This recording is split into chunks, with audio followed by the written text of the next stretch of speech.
আজকে শুভ জন্মাষ্টমীর দিন সকাল সকাল ওয়াইফ এবং বাচ্চাকে নিয়ে বেরিয়ে পড়লাম মায়াপুরের উদ্দেশ্যে। আমাদের শিমুরালি স্টেশন থেকে সকালবেলা 8টার কৃষ্ণনগর লোকাল ধরে সোজা পৌঁছে গেলাম কৃষ্ণনগর স্টেশনে। আজকে রোদটা প্রচণ্ড ছিল, একটু গরমও ছিল। ঠিক আছে, তাতে কোনো অসুবিধা হয়নি, জন্মাষ্টমী বলে কথা, মায়াপুরেতে একবার যেতেই হয়। কৃষ্ণনগর ট্রেনে উঠে গেছিলাম, ট্রেন যথেষ্ট ফাঁকা ছিল। মেবি শনিবার, তারপরে জন্মাষ্টমীর ছুটি ছিল, ট্রেন যথেষ্ট ফাঁকা ছিল। তো ট্রেনে ওঠার সাথে সাথে সিট পেয়ে গেছিলাম আমরা। আর যখনই রানাঘাট স্টেশন ছাড়িয়ে গেছিল, চারিদিকে প্রাকৃতিক সৌন্দর্যগুলো এত সুন্দর হয়ে গেছিল, মানে বিভিন্ন টাইপের ফুলের মাঠ। আমরা তো জেনারেলি ধান পাট এগুলোই দেখেছি, কিন্তু রানাঘাট ক্রস করার পর থেকে, কালীনারায়ণপুরের পর থেকে মাঠকে মাঠ শুধু বিভিন্ন ফুলের চাষ হচ্ছে।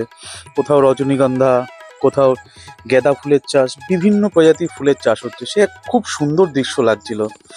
তারপর আমরা 45 মিনিট পরে কৃষ্ণনগর স্টেশনে পৌঁছে গেলাম। নামার পরে দেখলাম এই ট্রেনের ম্যাক্সিমাম লোকই সবাই মায়াপুর নবদ্বীপই যাচ্ছে। প্রচুর লোকজন এই ট্রেন থেকে নেমেছে।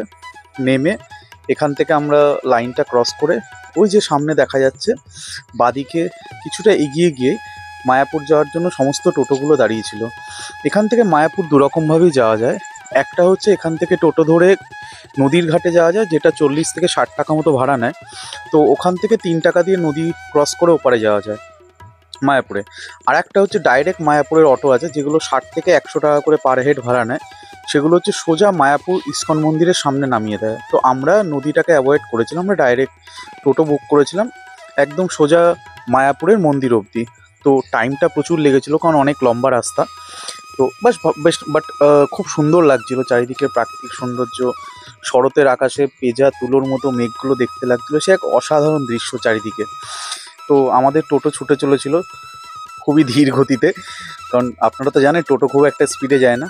টাইম লেগেছিল মোটামুটি 40 মিনিট মতো টাইম লেগেছিল কৃষ্ণনগর স্টেশন থেকে টোটো করে মায়াপুর মন্দিরে পৌঁছাতে।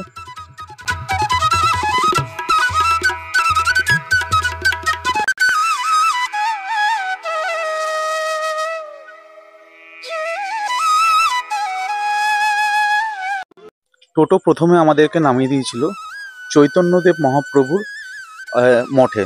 সেখানে আমরা সকালবেলায় দেখলাম পেটাই পরোটা তৈরি হচ্ছে। অল্প কিছু পেটাই পরোটা খেয়ে নিই আমরা চৈতন্যদেবের মঠে প্রবেশ করলাম। মঠটা খুব সুন্দরভাবে সাজিয়েছিল জন্মাষ্টমী উপলক্ষে।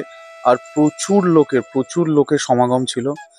আর চারিদিকে গাছগাছালির জন্য রোদ যতই থাক, যখনই ছাওয়াতে যাচ্ছি তখন বেশ ঠান্ডা অনুভব হচ্ছে। একটা হালকা হাওয়া চলছিল, মিষ্টি সুন্দর হাওয়া।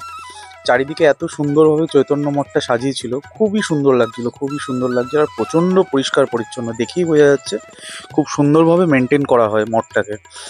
কোনো জায়গায় কোনো নোংরা পড়েছিল না, গাছের পাতা যেইটুকানি পড়ে থাকে সেইটুকানি। তারপরে আবার আমরা ওখান থেকে 10 টাকা দিয়ে একটা টোটো ভাড়া করে, পার হেড 10 টাকা দিয়ে আমরা ইসকন টেম্পলের দিকে চলে গেলাম, যেটা হচ্ছে মায়াপুর মেন মন্দির। তো রাস্তায় যেতে যেতে আরও বিভিন্ন মঠ আমরা দেখলাম। মায়াপুর শহরটাতে প্রচুর প্রচুর মঠ আছে। শুধু একটাই নিত্যানন্দ মহাপ্রভু বা চৈতন্যদেব এবং ইসকন মন্দির ছাড়াও প্রচুর মঠ আছে, এবং রাস্তার দুধারেই মঠগুলো। তো আমরা যখন টোটোতে যাচ্ছি তখন এই মঠগুলোকে আমরা দেখলাম, প্রচুর মঠ আছে, সেখানেও বিভিন্ন লোকের সমাগম। এখানেও বিভিন্ন লোক এসে মঠগুলো দেখছে। আর ওই যে যেতে যেতে আমরা দূরে দেখতে পারলাম সেই বিখ্যাত মায়াপুরের মন্দিরের গম্বুজ। দেখার সাথে সাথে মনে একটা আলাদা উৎফুল্ল জেগে উঠলো যে আলটিমেট মায়াপুর ইস্কন মন্দিরে চলে এসেছি। খুবই ছোটোবেলায় গেছিলাম। আর এত বছর যেটা টিভিতে অনেকে ইউটিউবে আমরা দেখেছিলাম মায়াপুরের সে বিখ্যাত নীল রঙের গম্বুজওয়ালা মন্দির, এই প্রথম নতুন মন্দিরে কনস্ট্রাকশন হওয়ার পরে মায়াপুরে প্রবেশ করলাম। সত্যিই খুব সুন্দর লাগছিল। তো মায়াপুর সামনে নেমেই দেখলাম যে প্রচুর ওখানে কিছু ধর্মশালা হোটেলস রয়েছে। যারা মায়াপুরে স্টে করতে চায় 1 দিন বা 2 দিন, তারা এই ধর্মশালাগুলোই থাকতে পারে। এখানে ধর্মশালার রেটও খুব রিজনেবল, বিভিন্ন প্রাইসের আছে। এসি নন এসি ঘর, যারা ধরুন 1 দিন বা 2 দিন থাকতে চায় তারা। প্রচুর লোকের সমাগম হয়েছিল। শুধু তো কলকাতা শিয়ালদা থেকে লোক আসেনি, বিভিন্ন জায়গা থেকে লোক এসেছিল, তাই একটু ভিড়টা তো ছিলই। বাট ঠিক আছে, অতটাও ভিড় ছিল না। জন্মাষ্টমী পুজোর একটা সুন্দর পরিবেশ ছিল, তার মধ্যে দিয়েই বেশ ভালোই লাগছিল।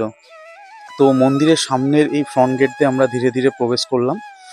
গেটের মুখ থেকেই দেখা যাচ্ছিল ভেতরের সুন্দর পরিবেশটা, এবং মন্দিরের ভেতরটাও খুব সুন্দরভাবে সাজানো ছিল। শুধু সাজানো না, আমি অনেক মন্দিরে গেছি, কিন্তু মায়াপুর মন্দিরের ভেতরটা দেখলাম প্রচণ্ড পরিষ্কার পরিচ্ছন্ন। যেমন চৈতন্যদেবের মন্দির দেখলাম, আমি বাকি মঠগুলো ঢুকিনি, হয়তো বাকি মঠগুলো এতটাই সুন্দর পরিষ্কার পরিচ্ছন্ন করে রেখেছে। প্রচণ্ড সুন্দরভাবে পরিষ্কার পরিচ্ছন্ন, প্রচুর পুলিশ এবং প্রশাসনের ব্যবস্থা রয়েছে যাতে কোনো রকম কোনো অপ্রীতিকর ঘটনা না ঘটে। চারিদিকে পুলিশ, সিভিক ভলেন্টিয়ার, মহিলা এবং পুরুষ উভয় পুলিশই এখানে রয়েছে যাতে কোনো রকম অপ্রীতিকর ঘটনা না ঘটে। এবং ভেতরে ঢোকার সাথে সাথে বিভিন্ন গাইড রয়েছে যে কোন দিকে কি রয়েছে, কোন দিকে খাবার জায়গা, কোন দিকে মন্দির, কোন দিকে সমাধিস্থল। আপনারা ভেতরে ঢোকার পরে ওই সাইনবোর্ডগুলো দেখেও সেখানে যেতে পারেন।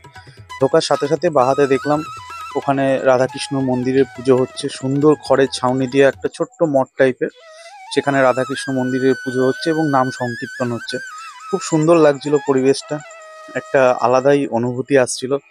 কারণ এত বছর পর মায়াপুর গেছি, কিন্তু দুর্ভাগ্যবশত এই যে নতুন মন্দির যেটা দেখছেন এটাতে ঢুকতে পারিনি, কারণ এটা এখনও আন্ডার কনস্ট্রাকশনে রয়েছে। এটা হতে কিছু আরও সময় লাগবে। এখানে মায়াপুর মন্দির কখন খোলে কখন বন্ধ হয় তার কিছু নিয়মাবলী দেওয়া রয়েছে, কটার থেকে কটা অবধি ওপেন থাকে। এইটা হচ্ছে মায়াপুরের সেই পুরনো মন্দিরটা, যেটা সমাধিস্থল। তো মাঝখানে পুকুর, পুকুরের চারপাশ দিয়ে মানুষ হেঁটে হেঁটে যাচ্ছে, বিভিন্ন প্রচুর বসার জায়গা ছিল, সবাই বসছিল এবং গাছতলা ছিল, গাছের তলায় বসতে পারতো মানুষ। আপনারা দেখেই বুঝতে পারছেন কতটা পরিষ্কার পরিচ্ছন্ন। মানে যাওয়ার রাস্তাতে কোনো নোংরা আবর্জনা কিচ্ছু পড়ে নেই, সমস্ত কিছু পরিষ্কার পরিচ্ছন্ন ঝাঁ চকচকে অবস্থায় রয়েছে। আর মন্দিরটাকেও খুব সুন্দরভাবে মেনটেন করা হয়। সব দিক থেকে খুব ভালোই কাটলো আজকের দিনটা। আজকে সারাটা দিন বেশ ভালোই কাটলো। শ্রীকৃষ্ণের জন্মতিথিতে মায়াপুর দর্শন অনেক দিন পরে গেলাম পুরো ফ্যামিলিকে নিয়ে। খুব সুন্দরভাবে দিনটাকে এনজয় করলাম। আশা করি আপনাদের ভিডিওটা ভালো লাগবে। ভালো লাগলে সাবস্ক্রাইব করে দেবেন এবং একবার শেয়ার করে দেবেন। Thank you for watching.